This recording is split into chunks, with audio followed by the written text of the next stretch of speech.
Olá, meu nome é Daniele Correa, sou professora de Biologia e hoje nós vamos adentrar a aula 7 da apostila 2, referente ao assunto tecido epitelial.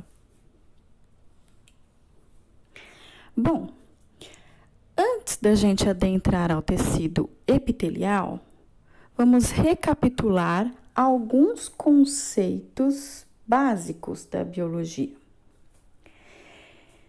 Então, o que a gente pode observar é que os tecidos são grupos de células diferenciadas que desempenham funções no organismo.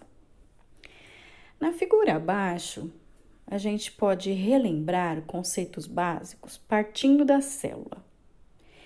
Então, a célula, como unidade geral,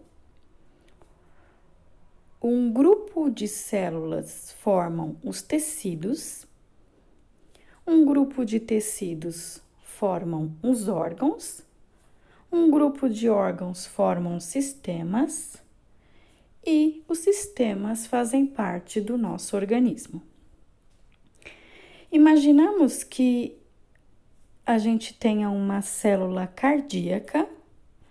Esse grupinho de células cardíacas forma um tecido cardíaco.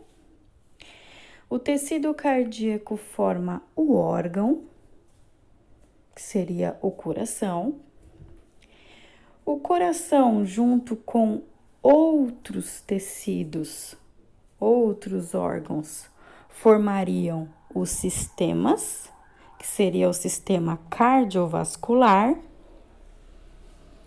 e o sistema cardiovascular faz parte do nosso organismo. E qual seria o conceito do tecido epitelial? Também denominado epitélio, o tecido epitelial é um tecido de revestimento, ou seja, ele é constituído por células justapostas, que podem ter uma ou várias camadas e com pouca substância intercelular. Vamos fazer uma comparação com uma parede. Vamos imaginar que a parede seja o revestimento de um cômodo, assim como as células são o revestimento, por exemplo, da pele. Vamos observar que nessa parede nós temos tijolos que são unidos um com o outro através de uma substância chamada cimento. Comparando com a célula, nós temos uma célula que é aderida a outra através de uma substância chamada intercelular. Então, comparando com essa parede, os tijolos seriam as células e o cimento seria essa substância intercelular. No epitélio de revestimento, que é o tecido epitelial, essas células são bem juntinhas uma das outras, como se um tijolo fosse unido ao outro, com pouco cimento entre eles, ou seja, com pouca substância intercelular. E quais seriam as funções do tecido epitelial? Nós temos aí duas funções principais. A primeira delas é o revestimento, ou seja, proteção.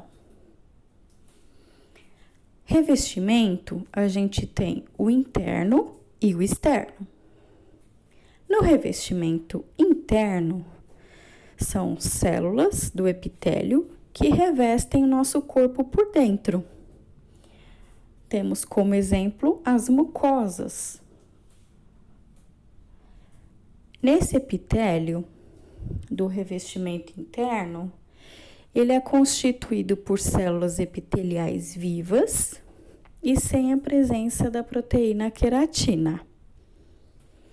Podemos citar como exemplo a mucosa da boca, do esôfago, do intestino, da traqueia, dos brônquios, entre outros. E como revestimento externo, nós temos aí um revestimento bem conhecido que é a pele.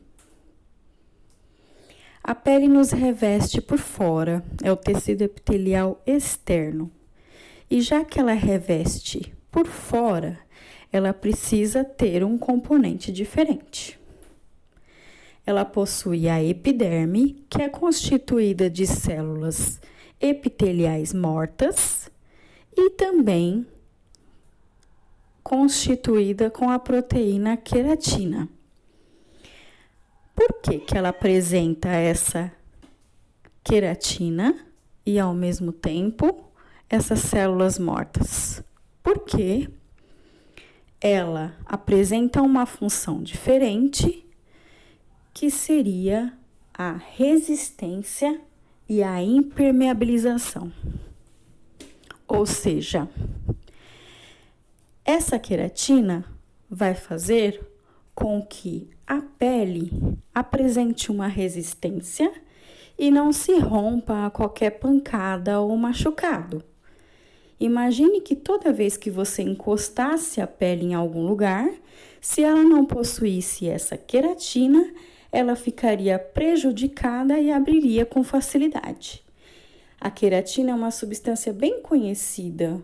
Ela é presente também nos cabelos e nas unhas, fazendo com que eles não se rompam a qualquer toque, a qualquer puxão. E essas células mortas, junto com a queratina, também apresentam a função de impermeabilização.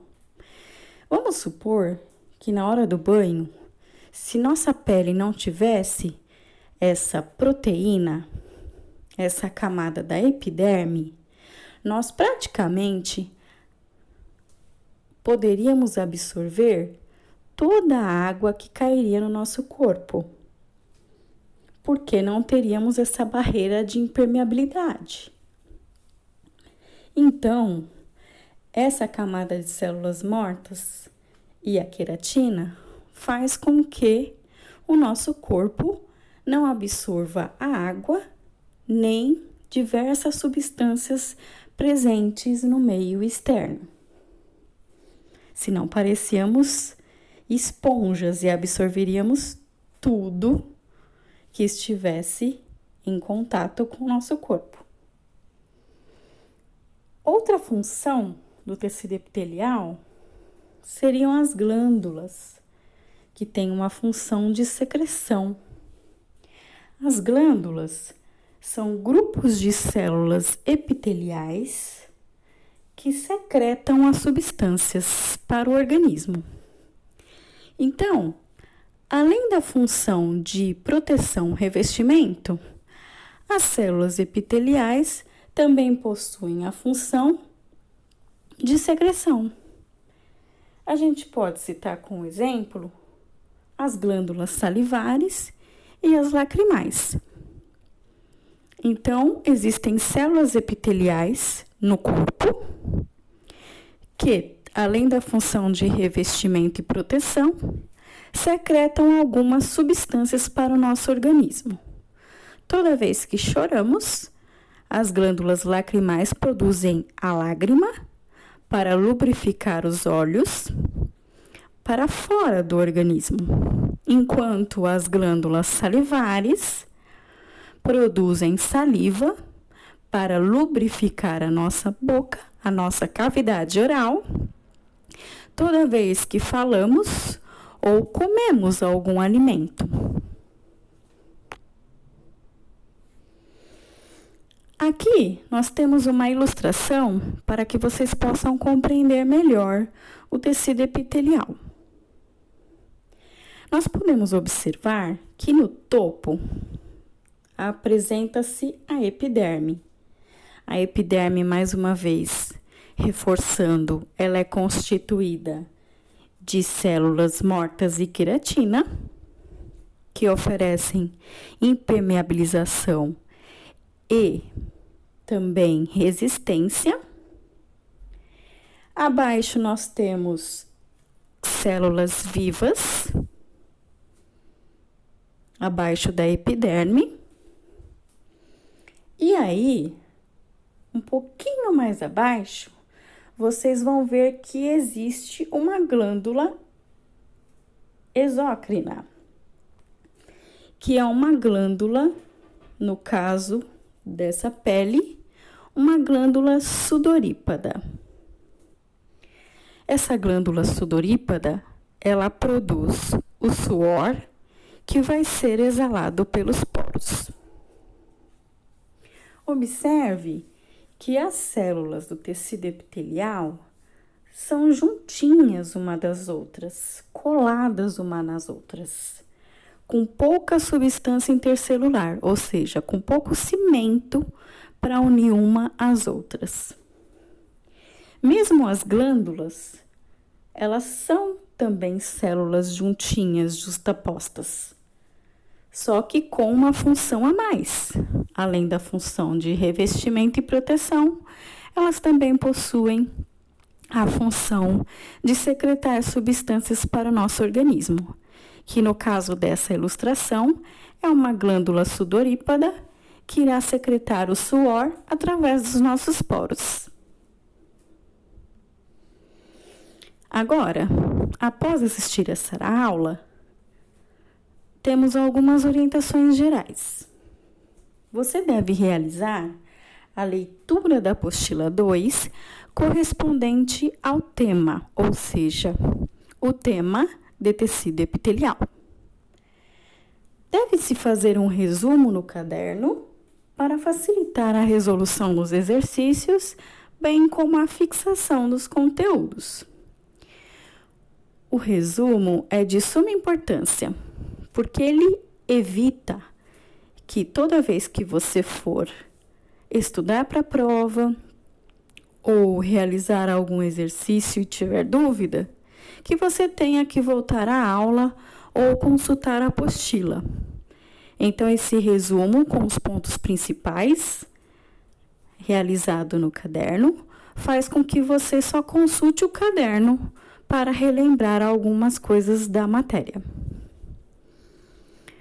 O resumo também auxilia na fixação do conteúdo. Logo após realizar a leitura e o resumo, gostaria que vocês fizessem os exercícios de aula, ou seja, exercício de 1 a 4, da página 11 e 12.